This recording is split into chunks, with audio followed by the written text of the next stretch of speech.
उपभोक्ता के बारे में पढ़ा, उपयोगिता के बारे में पढ़ा, मांग के बारे में पढ़ा, मांग की लोच के बारे में पढ़ा। तो ये सभी चीजें उत्पादन से और लागतों से किस प्रकार से संबंधित है, ये हम पढ़ेंगे इस चैप्टर में। बच्चों, व्यक्ति क्या करता है, किसी भी वस्तु की क्या करता है, मांग करता है। क्यों करता है? क्योंकि वो वस्तु मनुष्य की आवश्यकता की संतुष्टि करती है। आवश्यकता की संतुष्टि करती है क्योंकि उस वस्तु में क्या होती है, उपयोगिता होती है। होती है नहीं होती है? तो मनुष्य उस वस्तु की मांग करता है। अब उस वस्तु का उत्पादन होगा तभी तो मनुष्य के द्वारा जो वस्तु मांगी जा रही है उसकी क्या होगी, पूर्ति होगी। तो ये पूर्ति किसके द्वारा की जाती है, उत्पादक के द्वारा की जाती है। उत्पादक उस वस्तुओं का उत्पादन करता है और मनुष्य को उस वस्तु की पूर्ति करता है, अर्थात उपलब्ध करवाता है। और फिर मनुष्य उस वस्तु को क्या करता है, उपभोग करता है और अपनी आवश्यकताओं की क्या करता है, संतुष्टि करता है। समझ में आ रहा है नहीं आ रहा? अब उत्पादक को भी जो वो उत्पादन करता है उसके लिए उत्पादन के साधनों की आवश्यकता होती है। जैसे कि आप जानते हैं एक फैक्ट्री है, उस फैक्ट्री में यदि कुछ भी बन रहा है, कुछ भी सामान बन रहा है, मानो ये पेन भी बन रहा है, तो इसके लिए बहुत सारे साधनों की आवश्यकता होगी। इसमें श्रम भी लगेगा, पूंजी भी लगेगी, मशीनरीज का भी प्रयोग होगा और इसके अलावा कच्चा माल भी लगेगा। तो ये सारे साधनों की आवश्यकता किसको होती है, एक उत्पादक को होता है। अब उत्पादक क्या करता है, उस उत्पादन के साधन वो फ्री में तो नहीं मिल जाएंगे, आसमान में से तो नहीं टपक पड़ेंगे। उसके लिए उत्पादन के साधनों की क्या देनी होती है, उत्पादक को कीमत देनी होती है। और जो वो उत्पादन के साधनों की कीमतें देता है वही क्या होती है, लागत कहलाती है। समझ में आ रहा है नहीं आ रहा? तो ये सारी चीजें आपस में लिंक्ड है कि किस तरह से उत्पादक द्वारा उत्पादन के साधनों का प्रयोग करके क्या की जाती है, उत्पादन किया जाता है और उस उत्पादन की पूर्ति की जाती है जिसे कि उपभोक्ताओं द्वारा मांगा जाता है। तो ये सारी चीजें अर्थव्यवस्था में चलती ही रहती हैं। तो हम इस चैप्टर में जानेंगे उत्पादन के बारे में कि उत्पादन किस तरह से उत्पादन के साधनों के द्वारा किया जाता है, उत्पादन फलन क्या होता है, उत्पादन फलन के कौन से प्रकार है, उत्पादन का क्या ट्रेंड रहता है, बढ़ता है घटता है, ये सारी चीजें हम इस अध्याय में अध्ययन करेंगे। फिर हम पढ़ेंगे लागतों के बारे में, जो उत्पादन के साधनों की कीमतें हैं जिसे कि हम लागतें कहते हैं, वो लागतों का क्या प्रकार होते हैं, लागतों के क्या ट्रेंड होते हैं, वो जानेंगे हम इस चैप्टर में। तो शुरू करें। तो सबसे पहले हम पढ़ेंगे उत्पादन का अर्थ। तो बच्चों, उत्पादन कहते किसे हैं? उत्पादन अर्थात होता है किसी भी वस्तु में उपयोगिता का सृजन करना, निर्माण करना या उपयोगिता में वृद्धि करना। जैसे खदान है, एक खदान में से यदि लोहा निकलेगा तो उस लोहे का एक मनुष्य के लिए कोई उपयोग नहीं है जब तक कि उस लोहे से एक सुई से लेके बड़े बड़े हवाई जहाज नहीं बनाए जाते। उस लोहे का प्रयोग करके क्या करते हैं, सुई भी बनाई जाती है, विभिन्न प्रकार की वस्तुओं का निर्माण होता है, विभिन्न प्रकार की मशीनरीज बनती है, हवाई जहाज बनते हैं, बनते ही नहीं बनते। तो उससे क्या करते होता है, मनुष्य की आवश्यकताओं की पूर्ति होती है। तो क्या तात्पर्य, यहाँ लोहा जिसकी अभी तक कोई उपयोगिता नहीं थी उसमें उपयोगिता का क्या कर दिया गया, सृजन कर दिया गया, निर्माण कर दिया गया, उसकी उपयोगिता में वृद्धि कर दी गई जिससे कि मनुष्य की आवश्यकताओं की क्या हुई, संतुष्टि हुई। इसे ही हम कहते हैं उत्पादन। ठीक है बच्चों, यही यहाँ पर लिखा हुआ है कि उत्पादन का अर्थ क्या होता है। बच्चों, उत्पादन को इंग्लिश में बोलते हैं हम प्रोडक्शन। आप इसके इंग्लिश कीवर्ड्स अच्छे से ध्यान रख लीजिए। उपयोगिता का सृजन, जैसा कि मैंने आपको बताया, उपयोगिता का सृजन, निर्माण करना, उपयोगिता में वृद्धि करना या उपयोगिता का निर्माण करना। जैसे लोहे का उदाहरण दिया कि लोहा एक मनुष्य के लिए अनुपयोगी है जब तक कि उसमें हम उपयोगिता न डाल दे, उसकी उपयोगिता का निर्माण ना कर दे। ठीक है। इसके बाद है जैसे किसान के द्वारा, देखो यहाँ पर किसान का उदाहरण दे रखा है। किसान द्वारा अनाज उत्पादन, कारखाने में विभिन्न वस्तु जैसे कपड़े, मशीनरी, जूते आदि का उत्पादन, विभिन्न प्रकार की सेवाएं जैसे शिक्षा, चिकित्सा, परिवहन, ये सभी क्या है, उत्पादन। मैंने आपको लोहे का उदाहरण दिया था। अब जैसे किसान है, किसान जैसे जमीन रखी हुई है, एक बीज रखा हुआ है, वो क्या है, सब अनुपयोगी है। अब किसान द्वारा उस बीज को उस जमीन में उगा के, मेहनत करके क्या उगाई जाती है, फसलें उगाई जाती है, तो क्या हो जाता है, उत्पादन हो जाता है। ऐसे यदि हम फैक्ट्रीज में देखें, विभिन्न प्रकार के उत्पादन के साधन लगाए जाते हैं और जिसके द्वारा वस्तुओं का उत्पादन किया जाता है और वही उत्पादन हमारे क्या काम में आता है, हमारी आवश्यकताओं की संतुष्टि के लिए काम में आता है। तो उत्पादन का अर्थ आपको अच्छे से समझ में आ गया। किसी भी वस्तु में उपयोगिता का सृजन करना, निर्माण करना या उसकी उपयोगिता में वृद्धि करना। उपयोगिता में वृद्धि भी कर सकते हैं, मानो कोई वस्तु कम उपयोगी उसको और अधिक उपयोगी भी बना सकते हैं, तो उसे हम कहते हैं उत्पादन। जैसे कि गन्ना है, गन्ना वैसे ही खाने में काम में आता है, लेकिन हम गन्ने से क्या बना सकते हैं, चीनी, तो उसकी उपयोगिता में हमने और भी वृद्धि कर दी, तो वो भी क्या कहलाएगा, उत्पादन कहलाएगा। ठीक है बच्चों। अब आगे के लिए है कि उत्पादन उपयोगिता के सृजन की प्रक्रिया है जिसके द्वारा वस्तुओं और सेवाओं के प्रवाह के रूप में निर्माण किया जाता है। बच्चों, एक होता है स्टॉक और एक होता है प्रवाह, जिसके बारे में हम पढ़ेंगे आगे। स्टॉक यानी क्या होता है, एक समय बिंदु में जो भी अर्थव्यवस्था में आर्थिक चर है उनका अध्ययन किया जाता है किसमें, स्टॉक में, और एक विशेष समय अवधि में जब अध्ययन किया जाता है तो वो कहलाता है प्रवाह। तो उत्पादन क्या होता है, एक समय बिंदु में भी तो नहीं होता, ये तो अनवरत चलने वाली क्या है, प्रक्रिया है, तो इसीलिए इसको क्या बोला गया है, प्रवाह। तो वस्तुओं और सेवाओं का जो उत्पादन किया जाता है उसे हम कहते हैं प्रवाह। क्या कहते हैं, प्रवाह में उसको शामिल किया जाता है। तो यहाँ पर कहा गया है कि उत्पादन उपयोगिता के क्या है, सृजन की प्रक्रिया। जैसे कि आपको बताया गया है कि उत्पादन के द्वारा उपयोगिता का सृजन, निर्माण और वृद्धि होती है जिसके द्वारा वस्तुओं और सेवाओं के प्रवाह के रूप में निर्माण किया जाता है। वस्तुओं और सेवाओं का इसमें निर्माण चलता ही रहता है उत्पादन प्रक्रिया में। ठीक है बच्चों। इसके बाद है उत्पादन श्रम, पूंजी, भूमि, प्रबंधन, तकनीक तथा साहस या उद्यमशीलता की सहायता से किया जाता है जिन्हें हम उत्पादन के साधन, आधा या पढ़ते कहते हैं। देखो बच्चों, यहाँ पर क्या इंपॉर्टेंट चीजें बोली गई है जो कि आपको अच्छे से ध्यान में रखनी है कि उत्पादन करने के लिए, मैंने आपको बताया था ना कि उत्पादन ऐसे ही तो नहीं हो जाता। उत्पादन करने के लिए बहुत सारे किसकी आवश्यकता होती है, साधनों की आवश्यकता होती है, जिसमें कि यहाँ पर लिखे गए कौन कौन से साधन। श्रम की आवश्यकता होती है, जैसे हम एक किसान को ही लेते हैं। किसान क्या करता है, अनाज उगाता है, कहाँ पर, खेत में। तो वो बीज डालता है, उसके बाद उसकी जुताई करता है, बुवाई करता है, निराई करता है। तो ये सब करने के लिए क्या आवश्यकता होती है, किसान के श्रम की आवश्यकता होती है ना। इसके अलावा पूंजी, अब किसान को बीज खरीदनी है, मशीनरीज खरीदनी है, इसके अलावा वो सिंचाई करवानी होती है, उर्वरक डालता है, वो कीटनाशक डालता है, तो उसके लिए किसकी आवश्यकता होती है, उसको पूंजी की आवश्यकता होती है। पूंजी मतलब एक तरह से पैसा हो गया, पूंजी का पैसा भी होता है, और मशीनरीज को भी हम किस में लेते हैं, पूंजी में ही लेते हैं। इसके बाद है भूमि। भाई अनाज उत्पादन करना है तो भूमि की आवश्यकता तो होगी होगी, आसमान में तो अनाज उत्पादन नहीं होगा, तो भूमि की आवश्यकता होगी।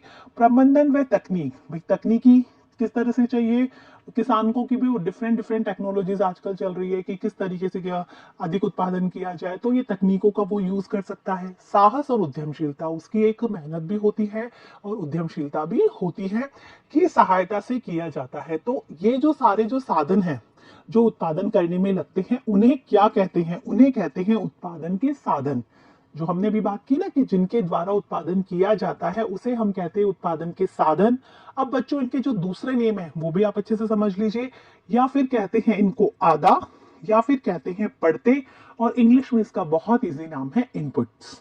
तो आपको याद होनी चाहिए कि क्या क्या नाम है। एक तो हो गए उत्पादन के साधन जो उत्पादन करने में काम में आते हैं, दूसरे हो गए इसको बोलते हैं हम आधा, पढ़ते, और इनपुट्स। आप इनपुट्स नाम याद कर सकते हैं, बहुत इजी है कि उत्पादन में क्या चाहिए, इनपुट डालते हैं तभी तो क्या प्राप्त होता है हमें, आउटपुट, मतलब उत्पादन प्राप्त होता है। आगे बच्चों समझ में, आगे हम देखते हैं कि कैसे उत्पादन के साधनों को यहाँ पर बताया गया है ताकि कि आपके दिमाग में अच्छे से ये क्या हो, रच बस जाए। वस्तुओं और सेवाओं के उत्पादन को क्या कहते हैं, प्रदा, निर्गत और आउटपुट। उसको आधा बोलते थे किसको, उत्पादन के साधनों को। और उत्पादन के साधनों के द्वारा हमें क्या प्राप्त होता है, उत्पादन के साधन हमने लगाए और उनके द्वारा क्या किया जाता है, उत्पादन प्राप्त होता है, तो वो कहलाता है प्रदा। उसे कहते हैं हम आधा, इसे कहते हैं हम प्रदा। उत्पादन के साधन को कहते हैं आधा और जो उत्पादन प्राप्त होता है उसे कहते हैं प्रदा। इसी प्रकार से उत्पादन के साधनों को कहते हैं आगत और उत्पादन जो प्राप्त होता है उसे कहते हैं हम निर्गत। आ रहे बच्चों समझ में।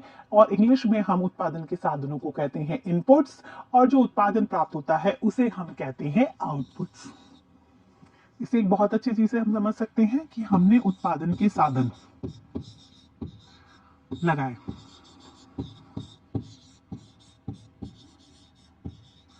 किसी भी वस्तु में का उत्पादन करने के लिए सबसे पहले क्या यूज किए जाते हैं, इनपुट्स या उत्पादन के साधन, और फिर उसके बाद ये प्रोसेसिंग चली, इनके द्वारा क्या हुई, प्रोसेसिंग हुई, उत्पादन के साधन जो लगे इसको हमने इनपुट्स बोला,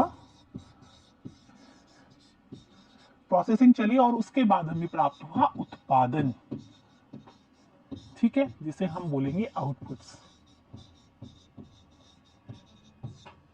आधा, प्रदा, इनपुट, आउटपुट, ठीक है। तो उत्पादन के साधन जब लगाए जाते हैं तो उनके द्वारा प्रक्रिया चलती है। जैसे कि एक पेन का उत्पादन, जैसे मैं बार बार एग्जांपल देती हूँ, अब इसके लिए प्लास्टिक की भी जरूरत हुई है, इसके अंदर यदि इंक लगा है तो इंक की जरूरत भी हुई है। सभी साधन के लिए भूमि, श्रम, पूंजी, प्रबंध, तकनीक, साहस, उद्यम, सब चीज लगा। तो ये उत्पादन के साधन जब इकट्ठे किए गए, उनको प्रक्रिया में चलाया गया, तब उसके द्वारा इस पेन का उत्पादन हुआ। समझ में आ गया बच्चों? तो इस तरीके से ये क्या हुआ, उत्पादन के साधनों के द्वारा उत्पादन प्राप्त होता है। ठीक है, यहाँ पर आपको बहुत अच्छे से समझा रखे हैं उत्पादन के साधन 5 साधन होते हैं, और ये बात बार बार रिपीट होगी, इसीलिए आपको उत्पादन के साधनों को अच्छे से याद कर लेना है। कौन से हैं? भूमि, श्रम, पूंजी, तकनीक और उद्यमी। ठीक है बच्चों, समझ में आ गया? इसके बाद है उत्पादन फलन। हमने मांग फलन पढ़ा था, फलन पढ़ा था ना हमने, कि एक समीकरण होता है जिसमें जो कि किसको दिखाता है, संबंध को दर्शाता है।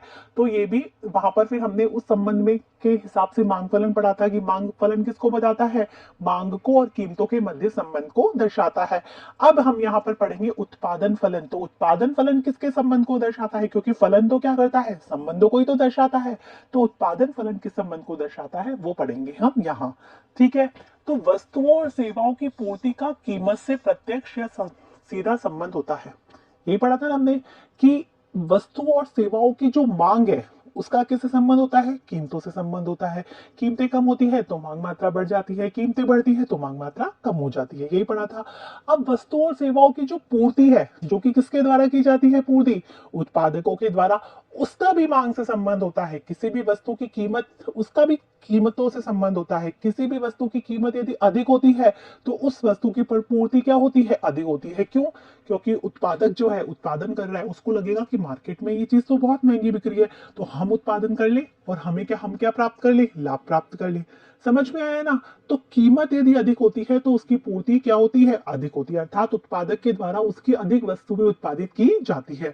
और यदि उसकी कीमतें क्या होती हैं, कम होती है, तो उत्पादक उसकी पूर्ति को कम कर देता है, अर्थात उसकी कम वस्तुओं का उत्पादन करता है। तो समझ में आ रहा है ना आपकी मांग और कीमत में कैसा संबंध था, विपरीत संबंध था, कि कीमत कम होने पर मांग मात्रा बढ़ती है, कीमत बढ़ने पर मांग मात्रा कम होती है। लेकिन पूर्ति में और कीमत में कैसा संबंध है, सीधा संबंध है, अर्थात कीमत बढ़ने पर पूर्ति मात्रा बढ़ जाती है और कीमत घटने पर पूर्ति मात्रा घट जाती है। आगे बच्चों समझ में?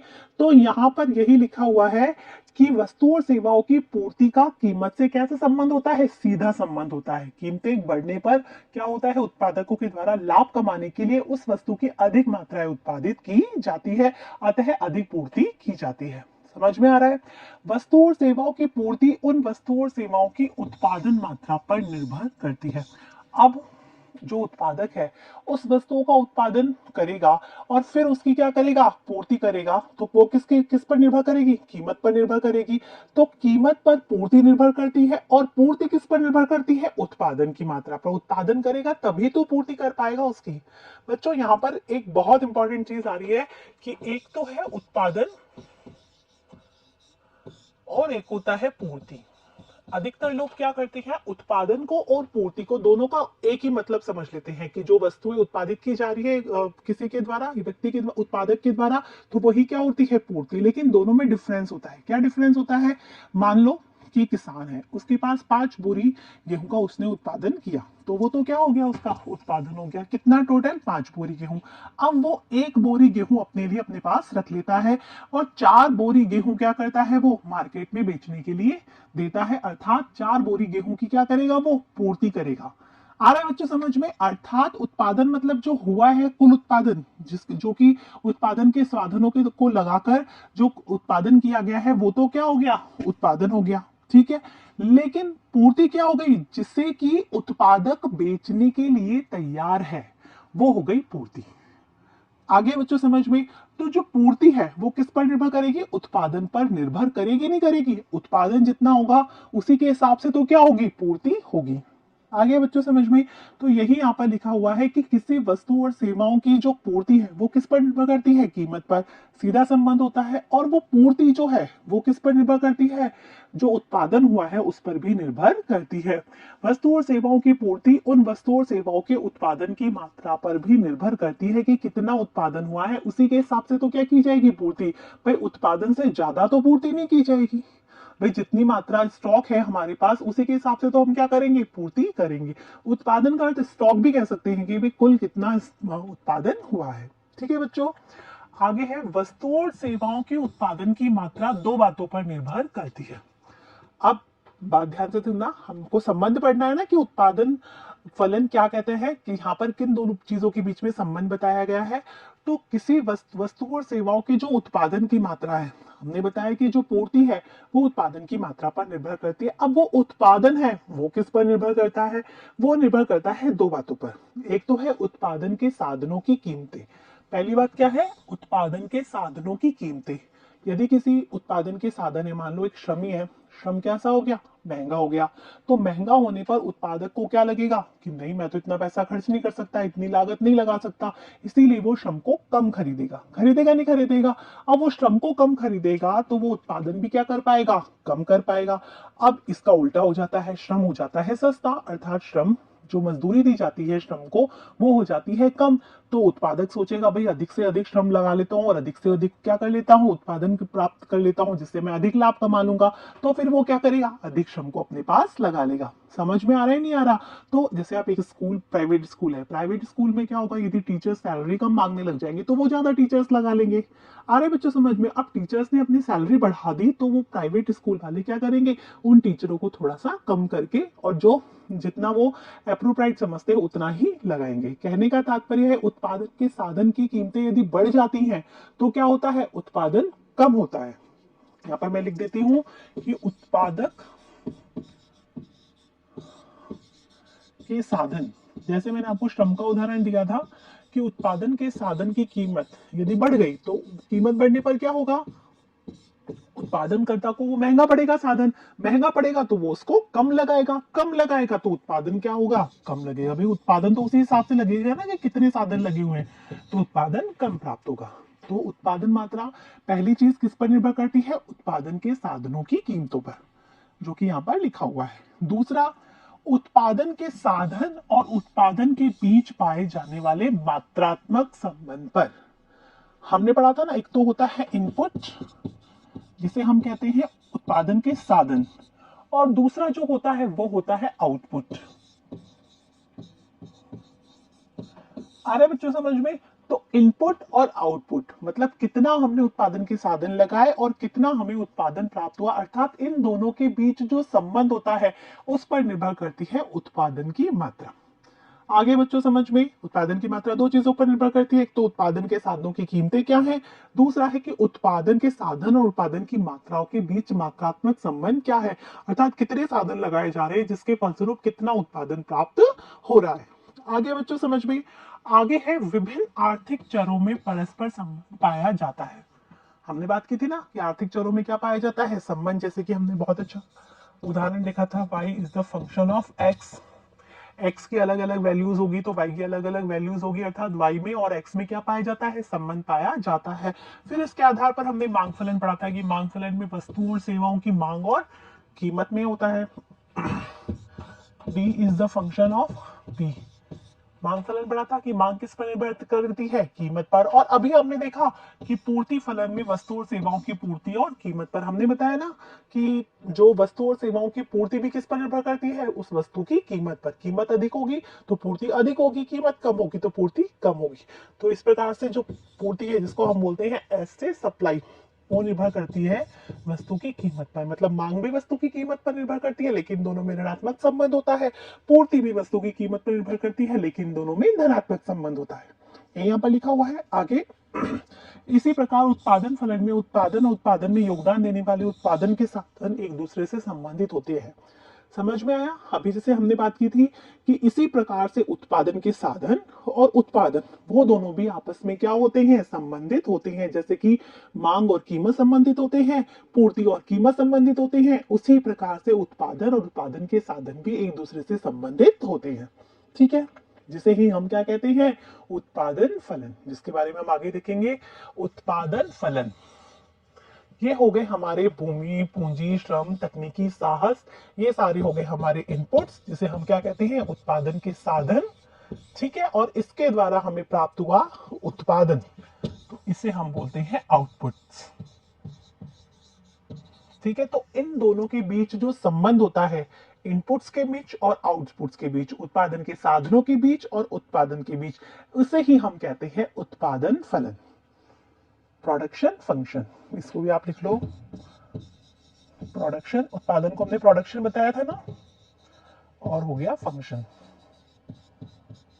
देखो बच्चों, हमने आपने कंप्यूटर पढ़ा होगा, कंप्यूटर में हम कहते हैं ना, एक तो इनपुट्स होते हैं और फिर आउटपुट्स होते हैं। तो इनपुट्स मतलब देना, मतलब कमांड दी जाती है, फिर हमें उसके बाद क्या प्राप्त होती है, आउटपुट प्राप्त होता है। तो इसी प्रकार यह उत्पादन के साधन लगाए जाते हैं और फिर क्या प्राप्त होता है, उत्पादन, जिसे कि हम आउटपुट कहते हैं। ठीक है बच्चों, अब यहाँ पर उत्पादन फलन के बारे में और अच्छे से दे रखा है। अब इसकी डेफिनेशन देख लेते हैं कि उत्पादन के साधनों की मात्रा और उत्पादन के बीच पाए जाने वाले मात्रात्मक संबंध को ही हम क्या कहते हैं, उत्पादन फलन। यही यहाँ पर लिखा है, यह उत्पादन के साधनों की मात्रा और उत्पादन की मात्रा के मध्य संबंध को बताता है। क्या, उत्पादन फलन। जैसे कि मांग किसके बताता है, कीमत के और मांग मात्रा के संबंध को बताता है। मांग फलन, पूर्ति फलन किसको बताता है, पूर्ति और कीमत के संबंध को बताता है। उसी प्रकार से उत्पादन फलन उत्पादन के साधन और उत्पादन के मध्य पाए जाने वाले मात्रात्मक संबंध को दर्शाता है। ठीक है बच्चों, जैसे यहाँ पर लिख रखा है, देखो ये है उत्पादन फलन, अच्छे से समझ लो, एग्जाम में पूछा जाता है उत्पादन फलन किसे कहते हैं, उत्पादन फलन की परिभाषा लिखिए, उत्पादन फलन के बारे में बताइए, उत्पादन फलन क्या है। तो आपको ये सारी चीजें अच्छे से समझ में आएगी, तो आप इसको लिख पाएंगे। ये है हमारे सामने उत्पादन फलन। Q is the function of, function of के रूप में लिखते हैं LKNTE। तो आपको कुछ कुछ तो समझ में आ रहा होगा कि जो स्वतंत्र चर है वो तो कहां पर आते हैं, दाहिनी तरफ आते हैं, और जो परतंत्र चर है वो कहां आता है, बाईं तरफ आता है। तो यहाँ उत्पादन और उत्पादन के साधनों में स्वतंत्र चर क्या है, उत्पादन के साधन ही है, क्योंकि पहले उत्पादन के साधन लगाए जाते हैं तभी तो उत्पादन प्राप्त होता है। और उत्पादन के साधन यदि अधिक लगाए जाएंगे तो उत्पादन अधिक प्राप्त होगा, उत्पादन के साधन यदि कम लगाए जाएंगे तो उत्पादन कम प्राप्त होगा। तो उत्पादन के साधन क्या हो गए, स्वतंत्र चर हो गए, स्वतंत्र चर हो गए, इंडिपेंडेंट भी बोल सकते हैं हम इसको। और इनको लगाने के बाद जो हमें उत्पादन प्राप्त होता है वो डिपेंडेंट हो गया। आ रहा है बच्चों समझ में। तो LKNTE, जैसे मैंने आपको उत्पादन के 5 साधन बताए थे, तो ये सारे 5 साधन ही है। L हो गया जो है हमारा लेबर, जिसे हम बोलते हैं लेबर, श्रम। के जो हो गया वो उसको वो डिनोट करता है पूंजी को। इसके बाद N हो गया, N करता है भूमि को। T है, T करता है टेक्निक्स, तकनीक को। और E करता है एंटरप्रेन्योर अर्थात साहस को। आ रहा है बच्चों समझ में। तो इन 5 साधनों को लगाने के बाद हमें प्राप्त होता है Q, और Q डिनोट करता है उत्पादन को। आ गया बच्चों समझ में। तो इस तरीके से Q is the function of LKNTE। यहां पर आपको बताया भी गया है कि Q उत्पादन कैसा चर है, आश्रित चर है, परतंत्र चर है, जबकि ये सारे क्या है, इसको हम लिख सकते हैं, ये सारे हैं हमारे स्वतंत्र चर। ठीक है, यहाँ पर लिखा हुआ भी L श्रम, के पूंजी, N भूमि, T तकनीक और E साहस। ठीक है, अब एक एग्जांपल दिया हुआ है 50 बराबर फंक्शन ऑफ 5L10K। तो आपको इससे क्या समझ में आ रहा है कि किसी भी वस्तु का उत्पादन करने के लिए 2 साधन लगे हुए हैं। एक तो लगा हुआ है L अर्थात श्रम लगी हुई है, और K अर्थात पूंजी लगी हुई है। कहने का तात्पर्य यहाँ पर यह है कि यदि इसको हम ऊपर एक बार और लिख लेते हैं, 50 फंक्शन ऑफ 5L10K। ठीक है, तो कहने का तात्पर्य है कि श्रम की मात्रा कितनी, 5, और पूंजी की मात्रा कितनी, 10। आ रहा है बच्चों समझ में कि श्रम की मात्रा 5 और पूंजी की मात्रा 10 लगाने पर हमें उत्पादन प्राप्त हो रहा है 50 इकाई। क्या प्राप्त हो रहा है, 50 इकाई। आगे बच्चों समझ में। तो ये हो गया हमारा उत्पादन फलन। उत्पादन, अब यदि हम मान लेते हैं कि उत्पादन के साधनों को हम क्या कर देते हैं, बढ़ा देते हैं, कोई और कॉम्बिनेशन ले लेते हैं, जैसे हम मान लेते हैं 6 इकाई तो हो गई L की, और 8 इकाई हो गई K की। ठीक है, और इससे जो उत्पादन प्राप्त हो रहा है वो हमें 40 हो रहा है। तो ये भी क्या हो गया, उत्पादन फलन भी। अलग अलग वस्तुओं के उत्पादन के अलग अलग उत्पादन फलन होंगे ना, और अलग अलग समय अवधि में भी क्या होगा, उत्पादन फलन अलग अलग होगा। यदि आप ये जो उत्पादन फलन अभी आप देख रहे हैं, मान लिया हमने क्या करे, इसमें तकनीक बदल दी, क्योंकि अभी जो उत्पादन फलन है, जो अल्पकालीन उत्पादन फलन है, इसमें अभी तकनीक स्थिर है। यदि हमने तकनीक बदल दी, भाई आपको पता है टेक्निक्स बदलने से क्या होगा, जो उत्पादन के साधन है उनकी उपयोगित, मतलब उनके द्वारा जो किया गया उत्पादन और अधिक बढ़ जाता है। तो टेक्निक्स बदलने से ये उत्पादन फलन ही क्या हो जाएगा, बदल जाएगा, बिल्कुल चेंज हो जाएगा। आ गया बच्चों समझ में? तो ये हो गया हमारा उत्पादन फलन। ठीक है, अब आगे आपकी बुक में दे रखा है समान मात्रा या समोत्पाद। समान मात्रा, समोत्पाद, समोत्पाद मतलब समान उत्पादन। अब देखो बच्चों, हमने अभी पढ़ा था कि दो वस्तुओं के जो संयोग हमने लिए, उत्पादन के साधनों के जो हमने संयोग लिए, उसके द्वारा हमें 50 उत्पादन प्राप्त हुआ। हमने पढ़ा 50 उत्पादन प्राप्त हुआ हमें। हमने ली 5 एल की मात्रा और 10 हमने ली के की मात्रा। 50 उत्पादन प्राप्त हुआ। अब हम 50 ही उत्पादन प्राप्त करना चाह रहे हैं और 50 उत्पादन प्राप्त करना चाह रहे हैं, तो उसके लिए हमें इन दोनों के संयोगों को क्या करना पड़ रहा है, बदलना पड़ रहा है, ताकि उत्पादन तो बराबर रहे, बस इनके संयोग क्या हो जाए, बदल जाए। फिर हम पे डिपेंड करता है कि हम श्रम को ज्यादा काम में लेना चाहते हैं या पूंजी को काम में ज्यादा लेना चाहते हैं, हम श्रम प्रधान तकनीक काम में लेते हैं या पूंजी प्रधान तकनीक काम में लेते हैं। जैसे हम ये मान लेते हैं, ये हमने कर दी 4, मतलब 4 लेबर को काम में ले रहे हैं हम, तो हम क्या कर रहे हैं, जो हमारे पास जो श्रम की मात्रा है वो कितनी है, 5, हमने उसको कर दी कम, कर दिया कम, तो हमारे पास ये ऑप्शन होगा कि हम इसको क्या कर सके, बढ़ा सके। हमने मान लिया ये 12 के कर दिया, आ गया, तो इसके द्वारा जो उत्पादन प्राप्त हो रहा है वो भी हमें क्या प्राप्त हो रहा है, 50 ही प्राप्त हो रहा है। आ रहे बच्चों समझ में? तो इस तरीके से समान उत्पादन प्राप्त हो रहा है। आपको अंधिमान वक्र तो याद होंगे, अंधिमान वक्रों में हमने क्या पढ़ा था, बस बिल्कुल वैसा ही है, बस आप ये समझ लीजिए। अंधिमान वक्रों में हमने पढ़ा था कि दो वस्तुओं के विभिन्न संयोगों को दर्शाता है, जिससे समान मात्रा में संतुष्टि प्राप्त होती है, जिनके प्रति उपभोक्ता क्या होता है, तटस्थ होता है।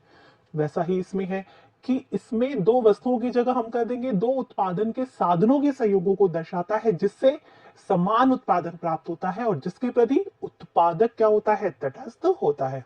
मतलब इसमें समान मात्रा में उत्पादन प्राप्त होगा, वही जैसे अंतिमान वक्र बनाया था ना हमने, इस तरीके से कि इसके विभिन्न बिंदुओं के प्रति उपभोक्ता क्या होता है, तटस्थ। तो इसी प्रकार से हमारा बनेगा ये समोत्पाद वक्र, जिसे हम बोलते हैं आईक्यू, आइसोकॉन्ट। ठीक है, अब ये वक्र है, इसके भी जो विभिन्न बिंदु हैं उसके प्रति जो उत्पादक है वो क्या करता है, समान उत्पादन प्राप्त करता है। चाहे ये वाला बिंदु है तो उस पर भी वही उत्पादन, जैसे हमने मान लिया 50 उत्पादन वाला है, तो ये सारे बिंदु 50 उत्पादन करके देंगे। अब उत्पादक पे डिपेंड है कि वो कौन से बिंदु का चयन करता है, कौन से मतलब श्रम प्रधान तकनीक काम में लेता है या पूंजी प्रधान तकनीक। जैसे हम यहाँ पर एल ले लेते हैं, यहाँ पर हम ले लेते हैं के। अब इस तरह से हमें 3 बिंदु प्राप्त हो गए, ए बी सी। तो जो उत्पादक है वो ए बी सी तीनों के प्रति क्या होगा, तटस्थ। वो उस पर डिपेंड करता है कि वो तीनों में से किस बिंदु का चयन करता है, जिसके द्वारा उसको केवल 50 उत्पादन ही प्राप्त होता है। तो ये होते हैं समोत्पाद वक्र, जैसे कि हमने क्या पढ़े थे, अंधिमान वक्र। बस आपको डिफरेंस मैंने आपको बता ही दिया कि उसमें दो वस्तुओं के संयोग, इसमें क्या है, दो उत्पादन के साधनों के संयोग होते हैं। उसमें उपयोगिता क्या होती है, अधिकतम उपयोगिता समान प्राप्त होती है, इसमें उत्पादक समान प्राप्त होता है। ठीक है बच्चों, तो इस तरीके से फिर हमने उसमें पढ़ा था कि यदि एक वस्तु की मात्रा को हम बढ़ाते हैं तो दूसरी वस्तु की मात्रा का हमें क्या करना पड़ता है, त्याग, क्योंकि समान उपयोगिता प्राप्त हो। तो ऐसे ही इसमें है कि यदि इसकी हम मात्रा को बढ़ा रहे हैं, श्रम की मात्रा को, तो हमें पूंजी की मात्रा का त्याग करना पड़ेगा, तभी ही हमें समान उत्पादन प्राप्त होगा। आगे बच्चों समझ में? तो इसे हम कहते हैं समोत्पाद वक्र। यहाँ पर ये लिखा है उत्पादन फलन का जो प्रतिनिधित्व करने का क्या है, ये वैकल्पिक उपाय। ये एक उपाय है जिसके द्वारा हम उत्पादन फलन को एक वक्र के रूप में दर्शा सकते हैं। समान मात्रा या समोत्पाद उत्पादन के दो साधनों के उन विभिन्न संयोगों को दर्शाता है जो समान मात्रा में उत्पादन करते हैं। जैसे मैंने आपको बताया, दो उत्पादन के साधन है श्रम और पूंजी, उसके संयोगों को दर्शाता है जो कि समान मात्रा में उत्पादन करते हैं। अब यहाँ पर अलग अलग इकाइयां हो सकती हैं, अलग अलग इकाइयों के हिसाब से उत्पादन क्या रहेगा, 50 ही रहेगा। ठीक है, कॉम्बिनेशंस बनेंगे, यहाँ पर समूह बनेंगे। आगे है प्रत्येक समोत्पाद एक विशेष उत्पादन को दर्शाता है। जैसे हमने तटस्थ मानचित्र पढ़ा था कि अब ये समोत्पाद वक्र 50 को बता रहा है, ऊपर जाएगा तो क्या पता 100 उत्पादन हो, इससे ऊपर 150 हो। तो एक जो समोत्पाद वक्र है एक विशेष उत्पादन को दर्शाता है। आगे है उत्पादन के एक साधन को स्थिर रखकर दूसरे को बढ़ाने से क्या होगी, उत्पादन में वृद्धि होगी। यदि हमने एक साधन को, जैसे कि हमारा वक्र है, सॉरी, ठीक है बच्चों, ये हमने ए पॉइंट ले लिया, यह हमारी है एल, यहाँ है एक की। यदि हम एक साधन की क्या कर रहे हैं, बढ़ा रहे हैं, यदि हमने इस साधन को बढ़ा लिया और इसको हम कम भी नहीं कर रहे, ठीक है, ये हमारा चल रहा है, स्थिर है, तो उत्पादन बढ़ेगा नहीं बढ़ेगा, तो उत्पादक जो है वो अलग समोत्पाद वक्र पे पहुंच जाएगा, तो उत्पादन समान ही नहीं रहेगा। आ रहे बच्चों समझ में? तो एक साधन को बढ़ाने से क्या होगा, उत्पादन में वृद्धि होगी, अतः उत्पादक ऊंचे समोत्पाद वक्र पर पहुंच जाता है। ऊंचे पे पहुंच गया ना, क्योंकि हमने केवल एक साधन को बढ़ाया है, IQ1 IQ2, दूसरा साधन हमने स्थिर रखा है। इसीलिए हमें इसी समोत्पाद वक्र पर रखने के लिए यदि हम इसको बढ़ा रहे हैं तो हमें इसको क्या करना पड़ेगा, घटाना पड़ेगा। आ रहा है बच्चों समझ में? अतः समोत्पाद प्राप्त करने के लिए एक साधन को यदि बढ़ाया जाता है तो दूसरे साधन को घटती मात्रा में त्याग करना होता है। समोत्पाद वक्र प्राप्त करने के लिए यदि एक को बढ़ाते हैं तो दूसरे साधन को हमें घटती हुई मात्रा में त्याग करना पड़ता है। इसीलिए ये समोत्पाद वक्र कैसे ढाल के होते हैं, ऋणात्मक, जैसे कि अंतिमान वक्र में ऋणात्मक ढाल था, तो इसी प्रकार इसीलिए समोत्पाद वक्र की ढाल भी क्या होता है, ऋणात्मक ढाल का होता है। तो बच्चों समझ में आ गया ना, आइसोकार्ड कर्व या समोत्पाद वक्र क्या होते हैं। समोत्पाद वक्र उत्पादन के साधनों को संयोग के दो उत्पादन के साधन के संयोग को दर्शाते हैं जो कि उत्पादक को समान उत्पादन प्रदान करते हैं, और इसके हर एक बिंदु के प्रति उत्पादक क्या रहता है, तटस्थ रहता है। यदि एक साधन को स्थिर रखकर दूसरे साधन को बढ़ाया जाएगा तो उत्पादक ऊंचे ऊंचे समोत्पाद वक्र पर पहुंच जाएगा। उसी समोत्पाद वक्र पर रहने के लिए एक साधन की मात्रा को यदि बढ़ाया जाता है तो दूसरी साधन की मात्रा को घटाना पड़ता है, इसीलिए समोत्पाद वक्र ऋणात्मक ढाल के होते हैं। आगे बच्चों समझ में? ठीक है, अब आगे देखिए, आगे है उत्पादन फलन। तो उत्पादन फलन के दो प्रकार होते हैं, हमने उत्पादन फलन पढ़ लिया। उत्पादन और उत्पादन की मात्रा के बीच में जो संबंध, उत्पादन के साधन और उत्पादन के बीच जो मात्रात्मक संबंध पाया जाता है उसे ही हम उत्पादन फलन कहते हैं। अब समय अवधि के आधार पर उत्पादन फलन दो प्रकार के होते हैं। एक तो होता है अल्पकालीन उत्पादन फलन, जिसे हम बोलते हैं शॉर्ट टर्म प्रोडक्शन फंक्शन, और एक होता है दीर्घकालीन उत्पादन फलन जिसे हम कहते हैं लॉन्ग टर्म प्रोडक्शन फंक्शन। यहाँ पर है अल्पकाल और दीर्घकाल के आधार पर उत्पादन फलन, अल्पकालीन उत्पादन फलन शॉर्ट टर्म प्रोडक्शन फंक्शन, दीर्घकालीन उत्पादन फलन लॉन्ग टर्म प्रोडक्शन फंक्शन। अब अल्पकालीन उत्पादन फलन में क्या होता है और दीर्घकालीन उत्पादन फलन में क्या होता है, इसके बारे में हम डिटेल में तो पढ़ेंगे कहाँ, नेक्स्ट पार्ट्स में। वहां आपको अच्छे से समझ में आएगा कि अल्पकाल में क्या हो रहा है और दीर्घकाल में क्या हो रहा है, और लेकिन यहाँ पर हम इसकी शॉर्ट जानकारी ले लेते हैं। सबसे पहले है हमारा अल्पकालीन उत्पादन फलन, जिसका कि दूसरा नाम है परिवर्तनशील अनुपातों का उत्पादन फलन।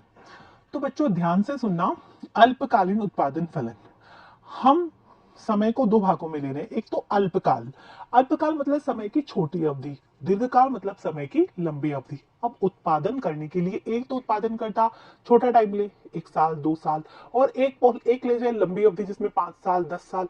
तो आप भी जानते हैं कि यदि एक उत्पादक को उत्पादन करना है तो उत्पादन के साधनों की आवश्यकता होगी। तो अल्पकाल में उत्पादन के साधन इतनी जल्दी अरेंज नहीं हो पाएंगे, उसके पास मान लो लागत ही ना हो उसको खर्च करने के लिए।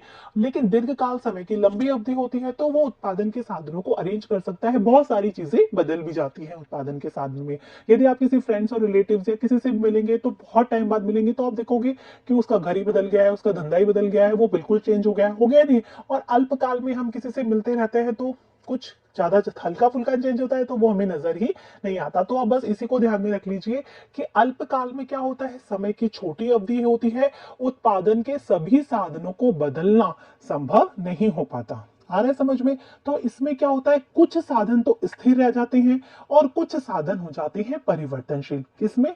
केवल अभी हम अल्पकाल की बात कर रहे हैं, शॉर्ट टर्म की बात कर रहे हैं कि इसमें उत्पादन के सभी साधनों को परिवर्तित नहीं किया जा सकता क्योंकि समय की छोटी अवधि होती है। इसमें कुछ साधन तो स्थिर ही रह जाते हैं और कुछ साधन परिवर्तनशील हो जाते हैं। जैसे कि हम मान लें हमने एक फैक्ट्री खोली, तो फैक्ट्री एक क्या है, भूमि पे हमने एक फैक्ट्री को लगा दिया। अब हमें उत्पादन बढ़ाना है तो बढ़ाने के लिए हम जो भूमि है उसको नहीं बढ़ा पा रहे, क्योंकि भूमि जैसा साधन क्या होगा, दीर्घकाल में ही बदला जा सकता है। हम उसमें बढ़ा सकते हैं श्रम को, हम और लेबर लगा सकते हैं और मजदूरों को उसके अंदर लगा सकते हैं। तो ये बात होगी अल्पकाल की। और दीर्घकाल में हम भूमि भी बदल सकते हैं। भाई अभी छोटी भूमि पड़ रही है तो हम कोई दूसरा प्लॉट लेके दूसरी फैक्ट्री कहीं लगा सकते हैं, और श्रम को तो बदल ही सकते हैं, पूंजी भी बदल सकते हैं। कहने का तात्पर्य है कि कुछ साधन क्या होते हैं, परिवर्तनशील होते हैं, और कुछ साधन कैसे होते हैं, स्थिर होते हैं। किसमें? अल्पकाल में। जबकि हम दीर्घकाल की जब बात करेंगे तो दीर्घकाल में तो सभी साधन कैसे होते हैं, परिवर्तनशील होते हैं, क्योंकि दीर्घकाल समय की क्या होती है, लंबी अवधि होती है। अल्पकालीन जो उत्पादन फलन है उसको जो दूसरा नाम दिया गया है वो दिया गया है परिवर्तनशील अनुपातों का नियम। यहाँ पढ़ पा रहे हो, परिवर्तनशील अनुपातों का नियम या परिवर्तनशील अनुपातों का उत्पादन फलन। क्यों? क्योंकि हमने बात की कि इसमें कुछ साधन तो कैसे होते हैं, स्थिर, और कुछ साधन कैसे होते हैं, परिवर्तनशील। अब हम साधन, जैसे हमने भूमि ले लिया तो भूमि तो हमारा स्थिर चला जा रहा है, लेकिन हम श्रम को क्या कर रहे हैं, बदलते चले जा रहे हैं। तो भूमि और श्रम के बीच में जो अनुपात है वो क्या होता चला जाएगा, बदलता चला जाएगा। नहीं, जैसे कि हमने शुरू में उत्पादन प्रारंभ किया तो हमारे पास भूमि की 5 मात्रा है और श्रम की 1 मात्रा है। अब हमें लग रहा है कि हमें उत्पादन बढ़ाना चाहिए, तो भूमि को तो हम बढ़ा ही नहीं पा रहे, ठीक है। तो हम किसको बढ़ा पा रहे हैं, केवल श्रम को, क्योंकि अल्पकाल में श्रम को बढ़ाया जा सकता है। तो 5, और इसको हमने बढ़ा के कितनी कर दी, 2, 5, इसको बढ़ा के हमने कितनी कर दी, 3। तो कहने का तात्पर्य ये भूमि तो हमारी क्या हुई, स्थिर साधन, जो कि स्थिर ही रही, जबकि हमने इसको क्या कर दिया, परिवर्तनशील साधन, जो हमारा ये भूमि को एन, और जो हमारा ये कौन सा साधन है, एल, ठीक है। तो ये हमारा परिवर्तनशील साधन है जो कि बढ़ता चला गया उत्पादन बढ़ाने के लिए अल्पकाल में। तो पहले अनुपात क्या था, 5:1। अब इसके बाद अनुपात क्या हो गया, 5:2। इसके बाद अनुपात क्या हो गया, 5:3। अर्थात जो साधनों के बीच में जो अनुपात है वो क्या होता चला गया, परिवर्तनशील होता गया। इसीलिए इसे परिवर्तनशील अनुपातों का उत्पादन फलन कहते हैं, क्योंकि इसमें कुछ साधन स्थिर होते हैं, कुछ साधन परिवर्तनशील होते हैं। उत्पादन बढ़ाने के लिए दोनों साधनों के बीच जो अनुपात है वो बदलता चला जाता है, इसीलिए इसका नाम परिवर्तनशील अनुपातों का उत्पादन फलन भी है। तो आशा है कि आपको अच्छे से समझ में आ रहा होगा अल्पकालीन उत्पादन फलन। अब इसको यहाँ पर देखते हैं। इसमें उत्पादन के साधन स्थिर और परिवर्तनशील दोनों होते हैं, दोनों तरह के साधन होते हैं। साधनों के अनुपात क्या होते हैं, बदलते रहते हैं। जैसे मैंने आपको एग्जांपल बताया ना, इसमें उत्पादन की तकनीक कैसी रहती है, स्थिर, क्योंकि तकनीक ऐसी चीज है जिसको कि हम दीर्घकाल में ही बदल सकते हैं। एक ही टेक्नोलॉजी से काम होता है तो वो अल्पकाल में ही होता है, तभी तो उत्पादन फलन बदल जाता है, किसमें, दीर्घकाल में, क्योंकि तकनीक क्या होती है, बदल जाती है। तो इसमें तकनीक स्थिर रहती है। इसका विश्लेषण हम किसके द्वारा करते हैं, परिवर्तनशील अनुपातों के प्रतिफल का नियम, जिसके बारे में हम नेक्स्ट वीडियोस में जानेंगे। तो परिवर्तनशील अनुपातों का नियम, क्योंकि इसमें अनुपात क्या होता है, बदलता चला जाता है, तो उसके द्वारा हम अल्पकालीन उत्पादन फलन को जानते हैं। ठीक है बच्चों, आगे है, अल्पकालीन उत्पादन फलन को कई नामों से जाना जाता है। अल्पकालीन उत्पादन फलन के कई नाम, एक तो हमने जैसे देख ही लिया, परिवर्तनशील अनुपातों का उत्पादन फलन, क्योंकि इसमें साधनों के मध्य अनुपात बदलता रहता है। अधिकतर इसके लिए काम में लेते हैं घटता हुआ सीमांत उत्पादन नियम, क्योंकि साधनों के मध्य क्या होता है, अनुपात बदलता रहता है, इसलिए जैसे जैसे उत्पादन करते हैं तो सीमांत उत्पादन घटता हुआ होता है, जिसके बारे में भी हम नेक्स्ट वीडियोस में जानेंगे। अभी के लिए आप केवल इसका नाम ध्यान रख लीजिए, घटता हुआ सीमांत उत्पादन नियम। ये इसका अगला नाम है, साधनों के परिवर्तनशील अनुपातों के प्रतिफल का नियम। ये सारे शब्द का इसके लिए प्रयोग किया जाता है, किसके लिए, अल्पकालीन उत्पादन फलन। जब आप पढ़ेंगे अल्पकालीन उत्पादन फलन में परिवर्तनशील अनुपातों के प्रतिफल का नियम, तब आपको ये नाम अपने आप ही क्लियर हो जाएगा कि क्यों इसको ये नाम दिया गया है। ठीक है बच्चों, तो अगला क्या है, अगला है दीर्घकालीन उत्पादन फलन, और इसको बोलते हैं स्थिर अनुपातों का उत्पादन फलन। दोनों में अंतर समझ में आ रहा है ना, अल्पकाल को परिवर्तनशील अनुपातों का नियम, दीर्घकाल को स्थिर अनुपातों का उत्पादन फलन। अब स्थिर अनुपातों का उत्पादन फलन क्यों बोलते हैं बच्चों, मैंने बताया आपको कि अल्पकाल में तो कुछ साधन स्थिर होते हैं, कुछ परिवर्तनशील होते हैं, जबकि दीर्घकाल में सभी साधन कैसे होते हैं, परिवर्तनशील होते हैं।